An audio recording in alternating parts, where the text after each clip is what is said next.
So tell me, Julie, why are you studying biology?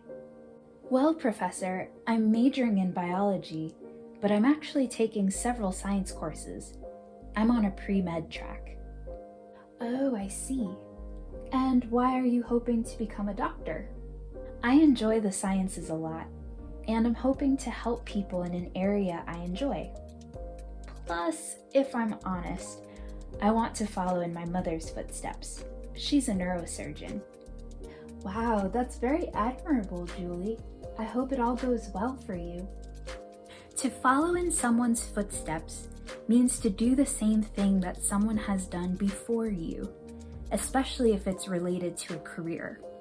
So when Julie said she wanted to follow in her mother's footsteps, she meant that she also wanted to become a doctor like her mother.